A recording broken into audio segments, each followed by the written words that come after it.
What's going on, y'all? It's your favorite businessman, CEO Rico, on ceoricotv.com. And today, we got to have a discussion in regards to Shannon Sharpe. Now, I know y'all are aware of the allegations that came out a few months ago in regards to his girlfriend, right? Well, at least that's what, she was being referenced to as. However, I know you guys know that she basically brought up rape charges against him. Well, grape charges, my bad.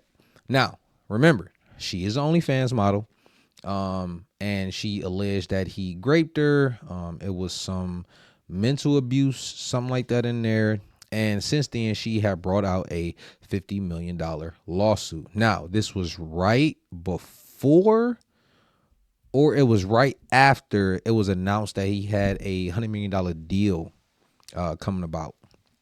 And that $50 million lawsuit, the allegations were supposed to happen like sometime last year. And then I guess one occurrence was supposed to have been earlier this year. But then when that deal had dropped, bam, lawsuit came. Of course, it was a money grab. We know it was a money grab. But public perception came in and effed them over. Now, since then, Shannon Sharpe has been dropped from ESPN. Shannon Sharpe has lost a significant amount of revenue. He has lost a significant amount of endorsements, and we're going to actually talk about it. But before we actually jump straight into it, I want to play this video from Shannon Sharpe himself, and then we'll have the discussion right after.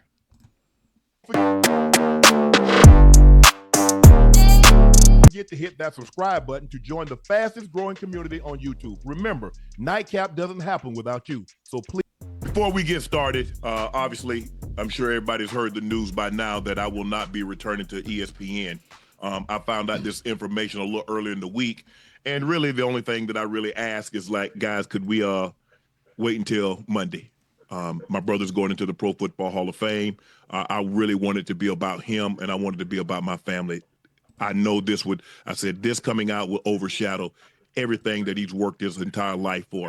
And unfortunately, it didn't happen that way. And so as I told him, as I profusely apologized to him earlier today, he said, bro, stop apologizing.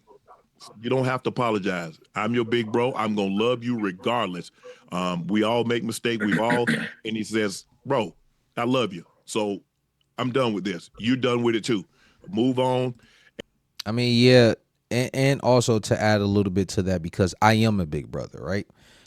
It's one of those situations where it's like, bro, it's not like you intentionally did it on purpose. It's not like you asked for this, and it's not like you brought this to light as if it was my little brother going to the Hall of Fame. Let me just drop this bomb on him so it can overshadow him because I want to be in the light. So it's kind of like there's really no need to apologize because it wasn't intentional.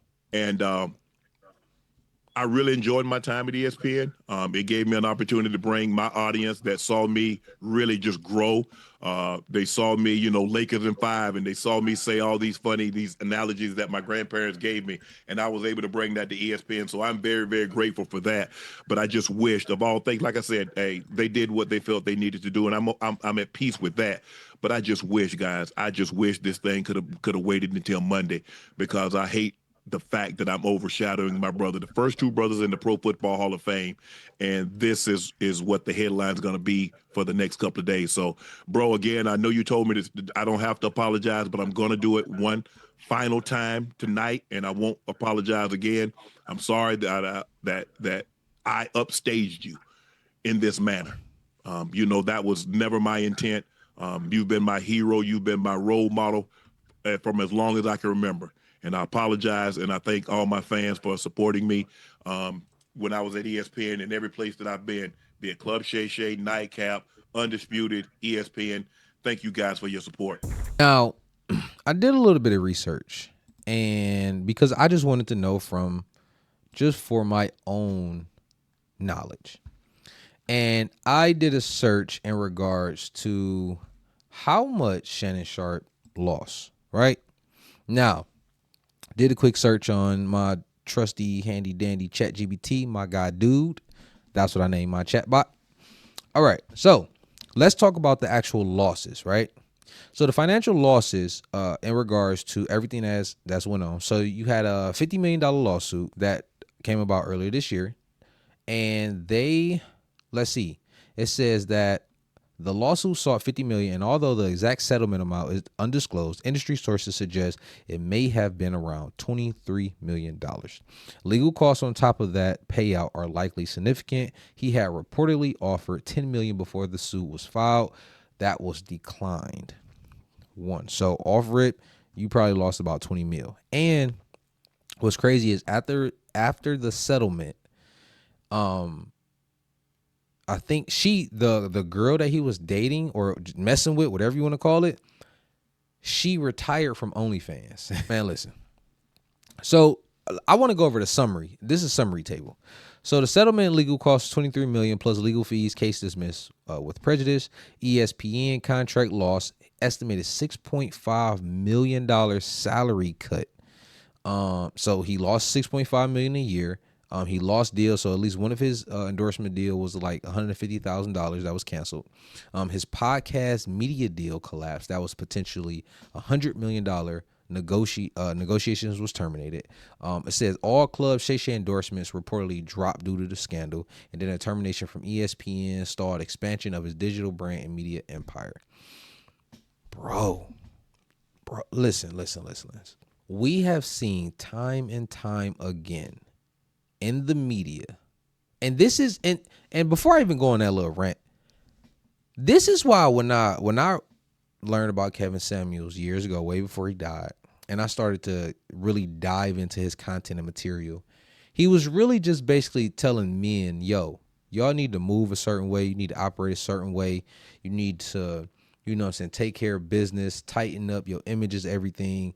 And I loved everything he was saying because he helped me learn what it takes to become a better man, a more successful man, putting in hours, putting in the work. You can't say that Unc wasn't doing his thing. You cannot say Shannon Sharpe was not doing his thing.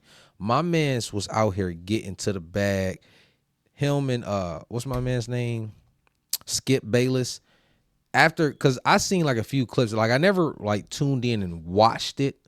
But I seen like little clips where it was like they'd get into it, and you know it was entertaining. I seen the one instance where he took his glasses off, and Skip was like basically like put your glasses back on, basically like motherfucker you ain't gonna do nothing, and stuff like that. I seen all of that, and then once Shannon Sharpe left the show just dropped. Skip he got fired, and because he was trash and he thought he was something, but he really wasn't.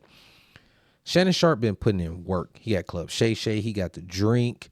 He was on ESPN. He got his podcast. You got to give a man his respect. He was putting in work. But then he let a woman come in and tear his entire empire down. Now, let me ask y'all this. Does it seem like that's like the one thing that always tear men that gets of a certain status, certain stature? That's the one thing that always seems to crumble their empire, a woman. Doesn't it seem that way? Now here's my thing. I remember when I was younger and, growing up, in the neighborhood, we're just going to call it the neighborhood. It was always when it comes to like tricking, right? Now it's different. I look at it as different parts of tricking. But I learned this from Kevin Samuels where he basically was like, there's nothing wrong with paying for escort. And then he broke down his position on it, and I understand it from a different perspective, right?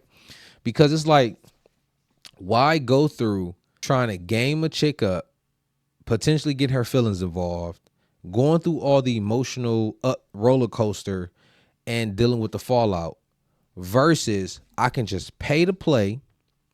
It could be a one time or a few time thing. I have discretion. I have she knows exactly what she's there for. Especially like, when you get on the higher end ones, you have, I'm not going to necessarily say secrecy, but basically, she's not going to go out there and run her mouth because she looks at it as a business. You're a client, stuff like that. Right. Now, to me, I was like, well, that actually makes sense, because here's why it makes sense. All of these dudes that you've been seeing in the news and the media that have been getting themselves into situations because of a woman, it's kind of like, bro, if you would have, I mean, because they already giving them significant amounts of funds anyway, buying them cars, houses, getting them pregnant. They got to pay child support for the next 18 years, $50,000, $100,000 a month.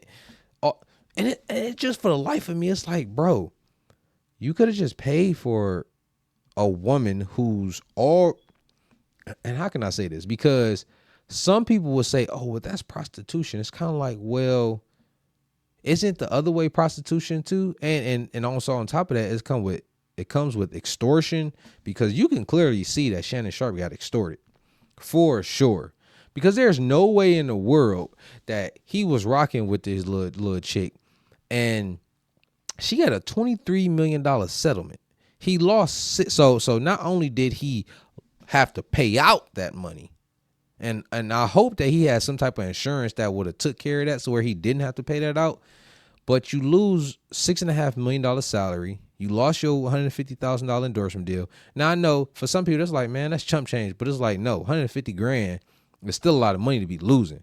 And then the potential of having $100 million deal get dropped is effing mind blowing. All for a little piece of poutine.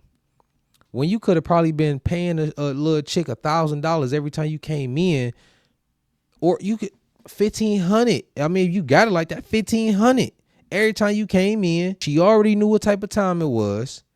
You got your rocks off. She did her service. Y'all did what y'all did, and then you got on. But now, all of these things are happening. All this money is lost, all because a OnlyFans chick said you did these things to her. It is so crazy. Now, I know some people may say, well, she was already in the S, how do I want to phrase it? She was already an S worker in a sense, right? But it's like, yeah, but she was more on the camera. You get what I'm saying? Like, she wasn't like full-fledged, hey, it costs however much it costs. These are my services. Which one you want to do? I mean, would you disagree? Like, really, would you disagree? Can you really disagree? Because that's literally how I see it. He lost so much dealing with that, man. And it's so crazy because it's like, bro, you too old for that. You too old to be moving like that. And then especially if you listen to, I can't remember who he was talking to, but I think it was on Club Shay Shay. And he was explaining the situation that happened to him twice. And the reason on why he don't spend the night over women's house anymore. So it's like, if you already understand what can potentially happen, how do you get and this was early on when he was younger in college, stuff like that. How do you get yourself in a situation at 50, bro? It's like you got to move a certain type of way. And it's kind of like, because I've heard different conversations where it was like, well, what is a man supposed to do that has significant, like, I'm not going to say value, but they at a high level. What are they to do? Some people was like, well, he should have got married. Or he should be messing with women his age. And I was like, I ain't gonna necessarily say that, because getting married, you already know what that's gonna bring. If your woman decide to divorce you, we done seen that plenty of times with a whole bunch of these different dudes be married to a chick. Next thing you know, oh, we getting half of all your stuff, and you got to pay the child support for however many years, and you got to lose your cars, you got to lose this house, you got to pay this alimony for all these years while she over here sucking and fucking a whole nother dude. For the life of me, I don't understand. Like, that route ain't really happening. Messing with a OnlyFans chick, you see where that got you. It's just like, I don't know. Now, let me ask y'all this. Do y'all think it's really even beneficial for a man to even like partake in this type of stuff when he gets to a certain level? Like, what do y'all honestly think should be the solution here?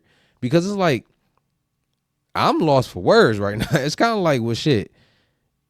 You kind of got to just find somebody that before you actually even embark on your journey to become great, you kind of need to just find the woman in the beginning and find your wife in the beginning. That's really like, it's like once you get to a certain level, it's like you kind of fucked. You're not going to find it. Would y'all agree or disagree? Let me know in the comments. Make sure y'all like, subscribe, and hit that notification bell, because I really want to know y'all input on this one. Seriously. Peace.